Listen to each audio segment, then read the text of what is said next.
પાટણ નગરપાલિકાના વાહન શાખાની બોલેરો કેમ્પર ગાડી નંબર GJ24GA0885 4 ડિસેમ્બર 2025ના રોજ સર્વિસમાં મૂકવામાં આવી હતી.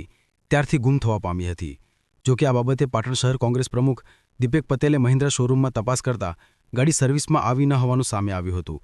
ત્યારે પાટણ શહેર કોંગ્રેસ પ્રમુખે પાટણ નગરપાલિકાના ટેક્સમાંથી લાવેલી ગાડીઓ બારોબાર વર્ધીઓમાં આપવામાં આવતી હોવાના આક્ષેપો કર્યા હતા. ત્યારે આજરોજ પાટણ નગરપાલિકાના કારોબારી ચેરમેન મુકેશભાઈ પટેલ, શૈલેષ પટેલ, વાહન શાખાના ચેરમેન સહિતનાઓએ આ ગાડી બાબતની પૂછપરછ કરી ગાડીની લોકબુક મંગાવતા લોકબુકમાં 4 ડિસેમ્બર 2025ના રોજ સર્વિસ માટે બોલેરો કેમ્પર ગાડી મૂકવામાં આવી હતી. ત્યારે તેના કિલોમીટર 32,799 હતા. જ્યારે ગાડી સર્વિસમાંથી 8 તારીખે પરત આવતા ગાડીના કિલોમીટર 35,987 લોકબુકમાં લખેલા આવતા સર્વિસમાં ગાડી મૂકીને પરત લાવવા સુધી 3,128 કિલોમીટર જેટલી ગાડી કોને અને કોના કહેવાથી અને ક્યાં ફેરવવામાં આવી છે તેવા પ્રશ્નો ઉદ્ભવ્યા હતા.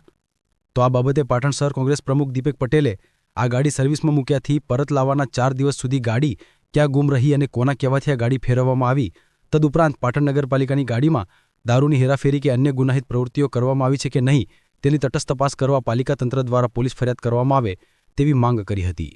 તો કારોબારી ચેરમેન મુકેશભાઈ પટેલે જણાવ્યું હતું કે આ ગાડી 4 દિવસ ગુમ રહી હોવાના સમાચાર મળતા તેઓ દ્વારા લોકબુક તપાસ કરતા લોકબુકમાં શોરૂમમાં મૂકવા અને લાવવા દરમિયાન 4 દિવસમાં 3,128 કિલોમીટર ગાડી ફરી હોવાનું જણાવતા સાચી દિશામાં તપાસ કરી જે ચમારબંધી હશે તેને પણ છોડવામાં નહીં આવવાનું જણાવી જરૂર પડશે તો પોલીસ ફરિયાદ કરવાનું તેઓએ જણાવ્યું હતું. વાહન શાખાની બોલેરો કેમ્પર 0885 નંબરની ગાડી જે વાહન શાખા દ્વારા કહેવામાં આવ્યું હતું 4 તારીખે સર્વિસમાં મૂકીએ મહિન્દ્રા શોરૂમમાં, પણ આ ગાડી મહિન્દ્રા શોરૂમમાં હતી નહીં. જેની અમે તપાસ કરતા આજે લોકબુક જે ગુમ કરી હતી એ લોકબુક આજે મળી આવી છે અને ગાડી પણ આજે મળી આવી છે ખોવાયેલી.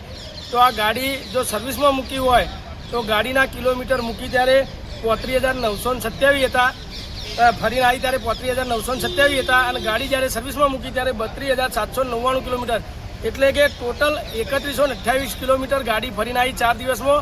ખરેખર આ 3128 કિલોમીટર કોને ફેરવી એ તપાસનો વિષય છે.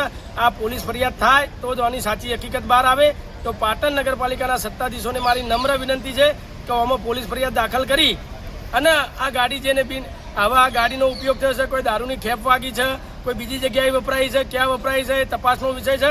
માટે આની તટસ્થ તપાસ થવી જોઈએ. એના માટે પોલીસ ફરિયાદ સત્તાધીશો કરે એવી પાટણ શહેર કોંગ્રેસ પ્રમુખ તરીકે અમારી માગણી છે.